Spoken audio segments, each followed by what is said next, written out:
बिस्मिल्लाहिर रहमानिर रहीम नहमदुहु व नुसल्ली अला रसूलिहिल करीम अम्मा बाद अन अबी याला शद्दाद इब्न औस रदियल्लाहु तआला अन्हु अन रसूलिल्लाहि सल्लल्लाहु अलैहि वसल्लम क़ाल इन्नल्लाह कतबल इहसाना अला कुल्ली शै फइज़ा क़तलतुम फअहसिनुल क़ितला व इज़ा ज़बहतुम फअहसिनुज़ ज़िबहा वलियहुद्द अहदुकुम सुफ्रतहु वलियरिहा ज़बीहतहु रवाहु मुस्लिम। সম্মানিত দর্শক শ্রোতা, আমরা দ্বিতীয়বারের মতো কুরবানি বিষয়ে জরুরি মাসলাগুলো আলোচনা নিয়ে আপনাদের সামনে হাজির হলাম। আজকে আমাদের সামনে আলোচনার বিষয়বস্তু হলো কুরবানি করার সুন্নত তরিকা কি। আমরা কুরবানির জন্য যে পশুগুলোকে খরিদ করি, কুরবানি করার জন্য যে পশুগুলোকে আমরা আল্লাহ তাআলার দরবারে পেশ করি, সেগুলো জবেহ করা, কুরবানি করার সঠিক পদ্ধতি এবং সুন্নত সম্মত নিয়ম কি, আজকে আমরা সেটা আলোচনা করব। তো আমি আপনাদের সামনে শুরুতেই মুসলিম শরীফ থেকে হাদিস বর্ণনা করেছি, যে হাদিসে নবীজি সাল্লাল্লাহু আলাইহি ওয়াসাল্লাম ইরশাদ করছেন যে আল্লাহ তাআলা প্রত্যেক বস্তুর ক্ষেত্রেই ইহসান বা অনুগ্রহ করার কথা আল্লাহ তাআলা বলেছেন। সুতরাং কাউকে যদি হত্যা করতে হয়, কোনো বস্তু, কোনো প্রাণীকে যদি হত্যা করতে হয়, তাহলে তাকে যেন উত্তম পন্থা পদ্ধতিতে হত্যা করা হয়, এবং কোনো প্রাণীকে যদি কুরবানি করতে হয়, জবেহ করতে হয়, তাকেও যেন উত্তম পদ্ধতিতে জবেহ করা হয়। এজন্য নবীজি সাল্লাল্লাহু আলাইহি ওয়াসাল্লাম ইরশাদ করছেন ওয়ালিয়াহুদ্দা আহাদুকুম সুফরাতাহু, যে ব্যক্তি কুরবানি করবে সে যেন কুরবানি করবে যে বস্তু দিয়ে, যে যন্ত্র দিয়ে, সেটাকে ভালোভাবে ধারালো করে নেয়, সেটাকে শানিত করে নেয়। এবং নবীজি সাল্লাল্লাহু আলাইহি ওয়াসাল্লাম এটাও বলেছেন ওয়ালিয়ারিহা যাবিহাতাহু, যেন জবের জন্তুর কোনো কষ্ট না হয়, তার যেন জবে করতে গেলে তার জন্য যত দ্রুত সম্ভব তাকে জবে করার ক্ষেত্রে তাকে যেন প্রশান্তি দেওয়া যায়। এটা নবীজি সাল্লাল্লাহু আলাইহি ওয়াসাল্লাম মুসলিম শরীফের হাদিসে ইরশাদ করেছেন। তো সেই হিসাবে আজকে জবে করার সুন্নত পদ্ধতি সম্পর্কে প্রথমত কথা হলো যে জবে করার জন্য যে ব্যক্তি কুরবানি করবে সে ব্যক্তি কর্তৃক প্রাণীকে জবেহ করা, নিজের হাতে জবেহ করা, এটা হচ্ছে সবথেকে উত্তম পদ্ধতি। আর জবে করার জন্য বিশেষ কোনো দোয়া, বিশেষ কোনো লম্বা করে কোনো দোয়া ইত্যাদি পড়তে হবে এমন কোনো কথা নেই। ফিকহ ফতোয়ার কিতাবে কথা উল্লেখ আছে যে কেউ বিসমিল্লাহি আল্লাহু আকবার, আল্লাহ তাআলার নাম বলে শুদ্ধ রকম ভাবে জবেহ করতে পারে, প্রাণীর গলায় ছুরি চালাতে সক্ষম, প্রাণীকে জবেহ করতে সক্ষম, এমন নারী পুরুষ ছোট বড় এমনকি সাবালক নয় কিন্তু জবের কাজ করতে পারে, এমন যে কেউ জবেহ করতে পারে। তো সেই হিসাবে কুরবানিকারী ব্যক্তি নিজের কুরবানি, নিজের পশু নিজেই কুরবানি করা, এটা হচ্ছে সব থেকে উত্তম এবং শ্রেষ্ঠ পদ্ধতি। তারপরে অনেক সময় আমরা নিজেরা কুরবানি করতে পারি না, মসজিদের ইমাম, মুয়াজ্জিন অথবা মাদ্রাসার শিক্ষক, ছাত্র অথবা অন্য কারোর মাধ্যমে আমরা কুরবানি করাই, এবং আমাদের কাছে এটাকেও প্রশ্ন করা হয় যে তাদেরকে এর বিনিময়ে দেওয়া যাবে কিনা বা নেওয়া যাবে কিনা। নিঃসন্দেহে তাদেরকে জবের বিনিময় দেওয়া যাবে এবং সেটা নেওয়া তাদের জন্য হালাল হবে, কারণ কুরবানিকারী ব্যক্তি নিজেই তার পশু কুরবানি করার দায়িত্ব ছিল, সেটা সে আরেকজনকে দিয়ে পালন করানোর কারণে এটার বিনিময় তাকে দিলে সেটা বৈধ হবে, সেটা গ্রহণ করাও জায়েজ হবে। তো জবেহ করার জন্য প্রথমত কথা আমি যেটা বললাম সেটা হলো কুরবানিকারী ব্যক্তি নিজ হাতে নিজের প্রাণীকে কুরবানি করবে, এটা হচ্ছে সব থেকে উত্তম পদ্ধতি। আর কুরবানি করার ক্ষেত্রে সব থেকে বিষয় লক্ষ্য রাখতে হবে, যেই ছুরি অথবা যেই ধারালো বস্তু দ্বারা কুরবানি করা হচ্ছে সেটাকে যেন বারবার ধারালো আছে কিনা সেটা পরীক্ষা করে নেওয়া হয়, এবং প্রাণীর গলাতে সেই ছুরি চালানোর ক্ষেত্রে যেন প্রাণীর কষ্ট না হয়, কষ্ট অনুভব না হয়। এবং বিশেষ করে যে বিষয়টা লক্ষ্য রাখতে হবে, প্রাণীকে শোয়ানোর সময় আমরা অনেক সময় একটা নিরীহ অবলা প্রাণীর উপর এমন ভাবে আমরা সবাই ঝাঁপিয়ে পড়ি, মনে হচ্ছে তার উপর আমাদের পক্ষ থেকে জুলুম হয়ে যায়।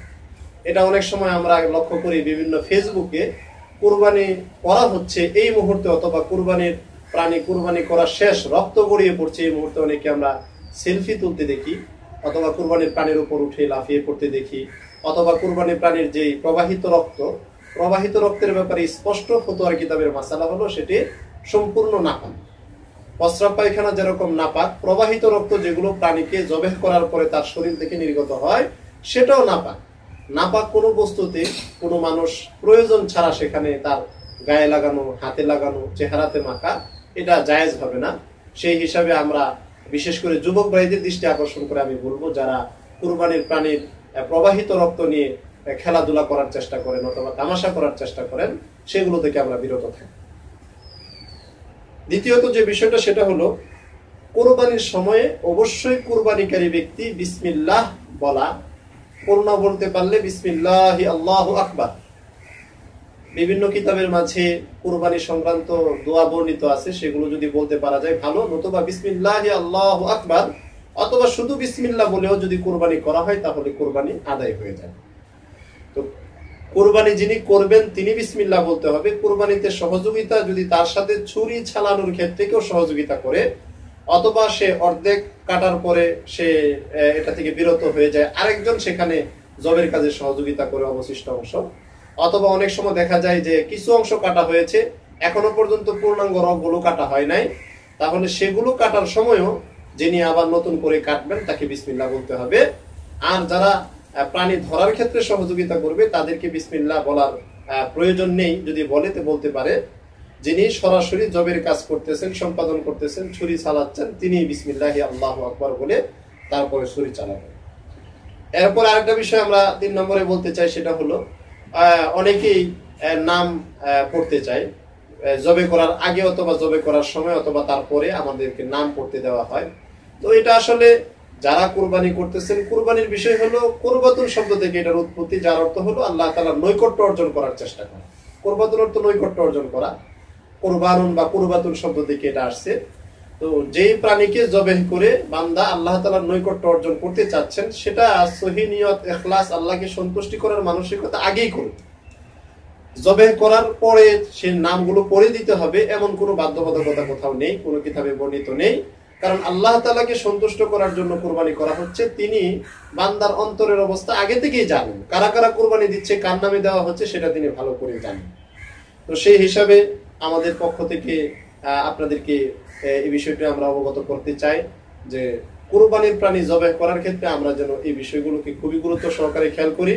বিশেষ করে কুরবানির প্রাণী, সে প্রাণ বিশিষ্ট একটি জন্তু, যাকে আল্লাহ তাআলা আপনার অনুগত বানিয়ে দিয়েছেন, তার গলাতে ছুরি চালিয়ে আপনি আল্লাহ তাআলার নৈকট্য অর্জন করতে চাচ্ছেন। তো সেই প্রাণীর উপর যেন কোনোভাবে এরকম জুলুম না হয়ে যায়, কষ্টের কারণ না হয়ে যায়, এই জন্য ছুরি ধারালো হওয়া, যারা ধরবে, যারা সেটাকে শোয়াবে, তারা যেন যত্নের সাথে সেটাকে শোয়ানোর ব্যবস্থা করেন, সেটার প্রতি লক্ষ্য রাখা এবং সহি পদ্ধতিতে বিসমিল্লাহি আল্লাহু আকবার বলে সেই প্রাণীকে জবেহ করা, এগুলো হলো মোটামুটি সুন্নত তরিকা। এবং হাদিসের মাঝেও নবীজি সাল্লাল্লাহু আলাইহি সাল্লামের যে জবেহ করার পদ্ধতি এসেছে তা মোটামুটি এরকম। বুখারী শরীফের মাঝে হযরত আলী রাদিয়াল্লাহু তাআলা থেকে বর্ণিত হাদিসেও এরকম পদ্ধতি পাওয়া যায় যে নবীজি সাল্লাল্লাহু আলাইহি সাল্লাম তাকে জবেহ করার যে পদ্ধতি শিক্ষা দিয়েছেন, যেভাবে কুরবানির প্রাণী জবেহ করতে বলেছেন, সেগুলো মোটামুটি আমরা এখন আলোচনা করব।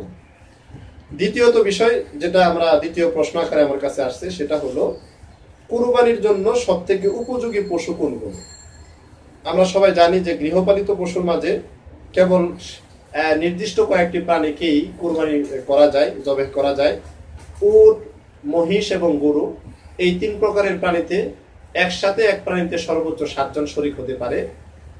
এরপরে বকরি, ভেড়া, দুম্বা, ছাগল, এই জাতীয় যে প্রাণীগুলো আছে, সেই প্রাণীগুলো একটা প্রাণীতে সর্বোচ্চ 1 জন অংশীদার নামে কুরবানি দিতে পারে।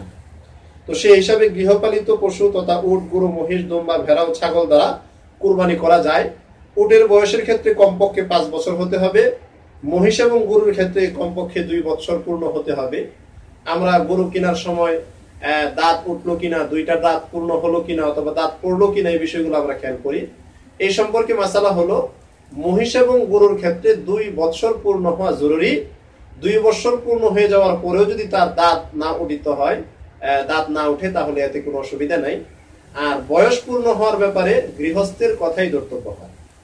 ফিকহের কিতাবে এটা স্পষ্টত আছে যে গৃহস্থের বক্তব্য, তার কথার অনুপাতে ভিত্তি করে যদি কেউ 2 বছরের গরু মনে করে সেটাকে কুরবানি করে দেয়, তাহলে তার কুরবানি সহি হয়ে যাবে। আর দুম্বা, ভেড়া, ছাগল, সেগুলো সর্বনিম্ন 1 বছর হতে হবে। অনেকে বলে থাকেন যে ছাগলের ক্ষেত্রে 6 মাসের ছাগল যদি 1 বছরের মতো দেখা যায়, এটা ছাগলের ক্ষেত্রে না, কিতাবের মধ্যে আছে সেটা দুম্বা এবং ভেড়ার ক্ষেত্রে। যদি 6 মাসের দুম্বা ভেড়া এরকম 1 বছরের দুম্বা ভেড়ার পালের ভিতরে ছেড়ে দেওয়া হয় এবং সেটা সেখানে এমন ভাবে মিশে যায় যে 6 মাসের এবং 1 বছরের কোনো পার্থক্য করা যায় না, তাহলে দুম্বা এবং